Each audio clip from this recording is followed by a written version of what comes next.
Hey, it's kind of a sad day here for animal lovers and perhaps all of humanity.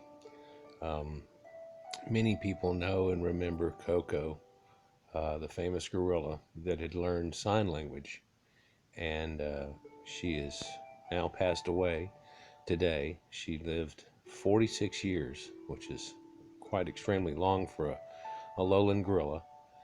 And in captivity, she did so much more and was able to explore so much more than anything would possibly have been in her lowland area that she lived in originally.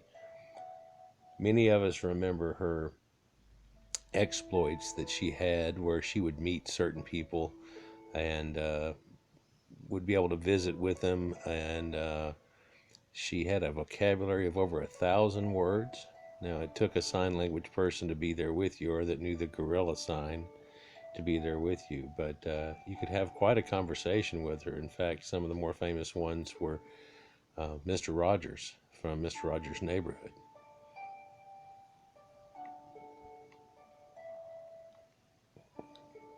I remember him having met her and Robin Williams having met her.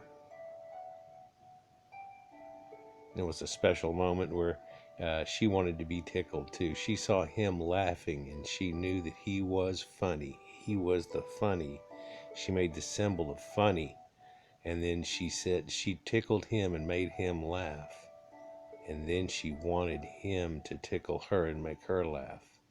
And they said that this was the last time that she had laughed or visibly gone through that in like 6 months, where she had gone through somewhat of a depression.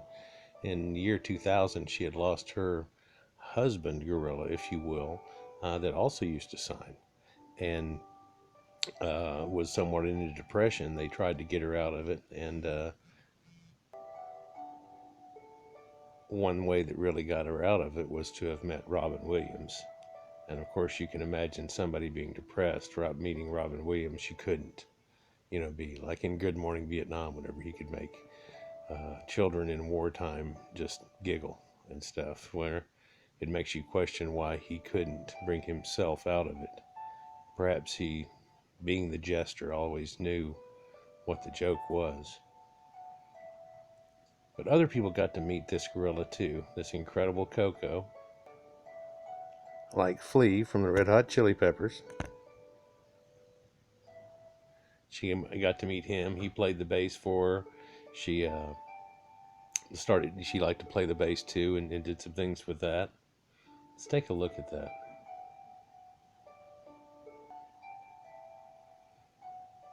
Flea met Koko.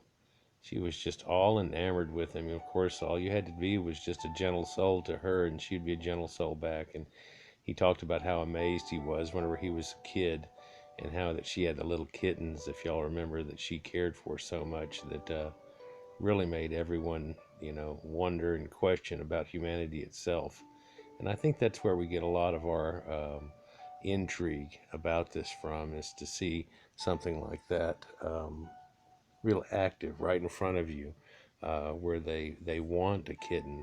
I remember she had a computer board that they had made for her, and it had all of these symbols on it, some 64 symbols. And she would tell you what she wanted. She would say, "Koko want banana, Koko want apple." And they'd ask her, "You want apple?" And she goes, "No, Koko want banana." And she'd reach for the banana.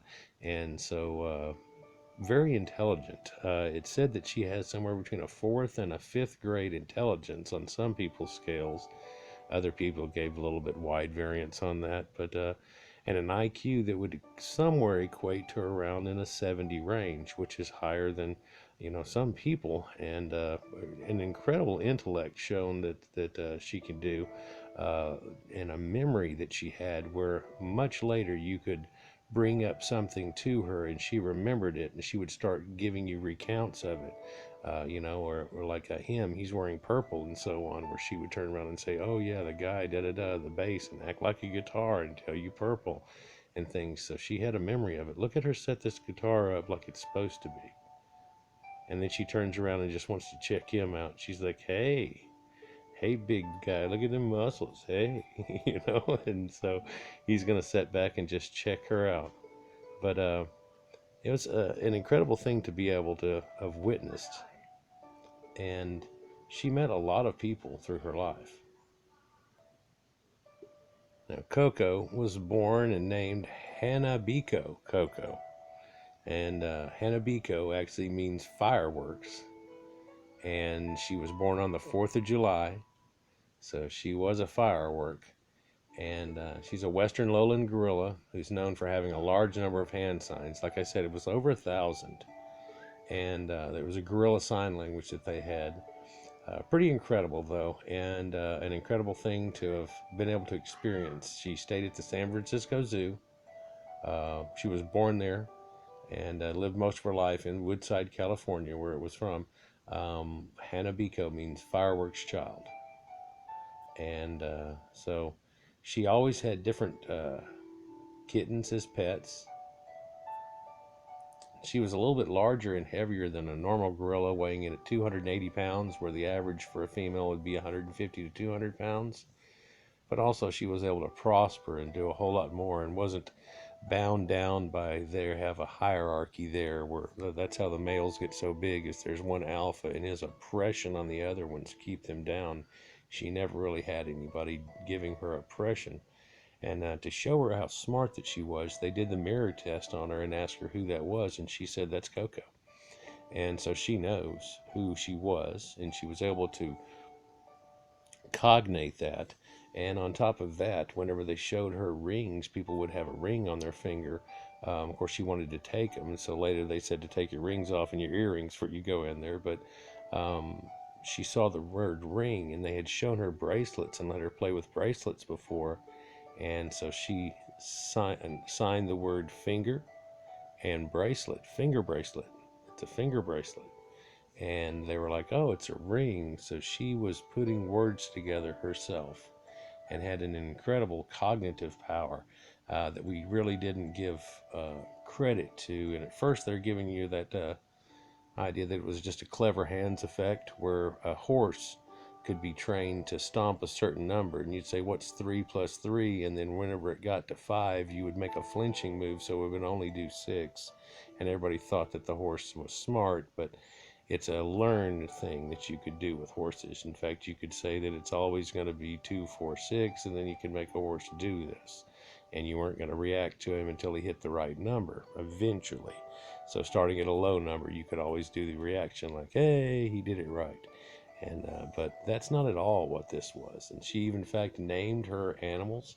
Her first cat was named All Ball, and she had him as her first kitten, which had actually got loosed from the cage and ran out into traffic and got hit by a car. And after they explained it to Koko, Koko said that it was bad, sad bad. And then she told them, frown cry, frown sad. So it seems like she knew what was going on. They also said she had a sound that was similar to weeping or sorrow or an anxiety sound, and that accompanied it too. But she also got 2 other cats, and she named one Lipstick and one Smoky, and she was signing the signs. And after picking them up first time, they said, an orange cat, why are you calling it Lipstick?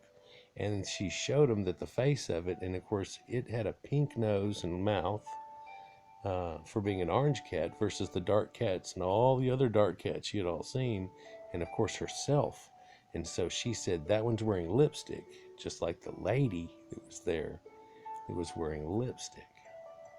And so you can tell she had a lot more going on than people give credit for. Anyhow, an incredible animal.